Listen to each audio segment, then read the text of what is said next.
Okay, let's get a little Israeli reaction from Ori Goldberg. He is an Israeli political commentator. He joins us from Tel Aviv. So I want to start firstly with these denials that we're getting from Hezbollah that the Israeli ground incursion into Lebanon hasn't actually happened.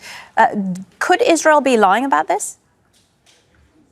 No, but it's a gray area. This isn't an invasion force. This isn't an expeditionary force. There are no tanks. There are no infantry troops. These are mostly commando units. And I think that what they're doing, I would assume, is probably blowing up known Hezbollah installations in the villages or things of that nature. This isn't an occupation force. So in that sense, if Hezbollah was expecting an invasion, then Hezbollah's statements are correct. Israel, however, has been exactly saying that this is what the force is. So both sides are telling their version of the truth.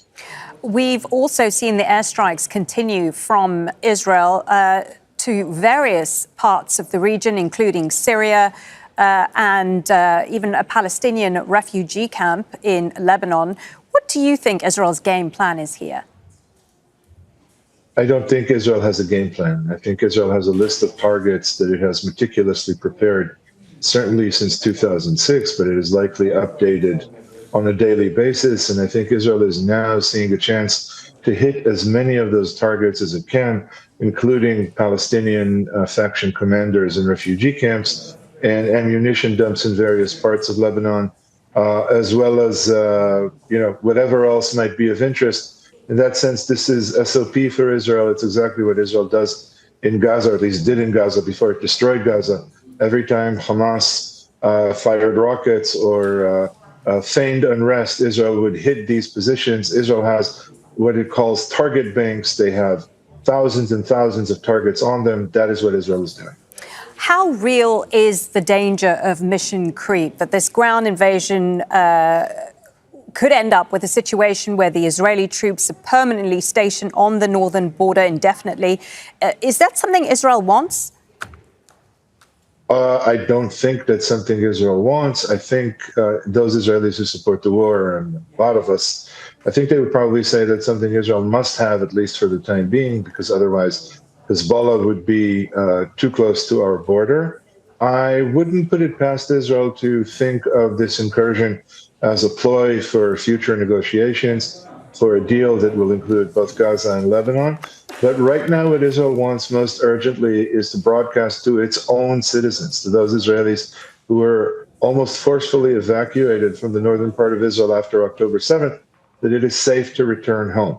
That is as far as Israel's quote-unquote strategic thought reaches. What, in your opinion, are the hopes of some sort of political resolution to this? We've seen Lebanon talk about sending its troops to the border and playing a role there. Perhaps we could see a new resolution being adopted, which Israel is more happy with. What are the chances of that happening? I think the chances of that happening are real, but I think that depends almost exclusively on pressure from the international community. Israel now, it's not that it is triumphalist or that it is in a hegemonic mindset or anything of that scope. Israel right now is enraptured with its tactical capabilities. It is getting things done. It is hitting bad guys. It is taking Hezbollah garrisons and turning them into Israeli checkpoints. And the thing about being obsessed with tactics is that there's an endless list of chores and tasks that you can constantly get done in order to have a sense of, positive accomplishment. Israel can keep doing this for a long time. I don't think it has the capacity to stop itself. I think pressure from the international community is required. I don't know if that's likely. It certainly doesn't seem so at the moment.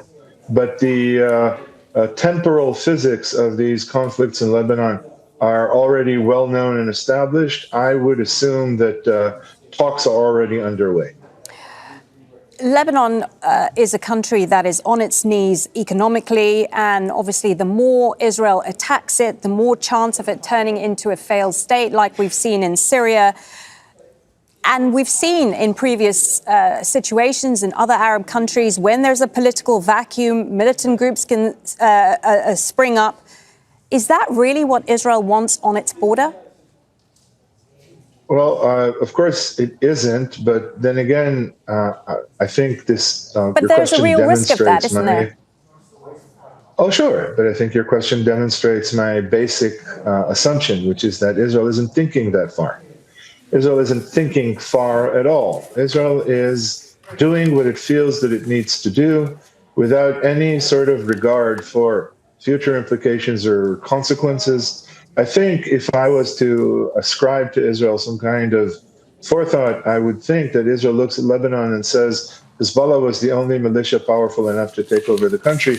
Nobody else is that powerful. I think as far as Israel is concerned, the Lebanese can go back to a civil war. They don't care. Israelis have stopped. This is the official rhetoric. Israelis have stopped being afraid. We stopped fighting wars of attrition. We are now moving on to decision. That's what Israel thinks it's doing. Effectively, I think the world sees Israel limited. The world sees Israel's limited capacity for strategic thought. Will the world intervene? I certainly hope so. I think that's the only way forward. I'm afraid it might take some time before the international community comes to its senses. Okay, thank you for your perspective. Ori Goldberg, Israeli political commentator, speaking to us there from Tel Aviv. Thank you for having me. Make sure to subscribe to our channel to get the latest news from Al Jazeera.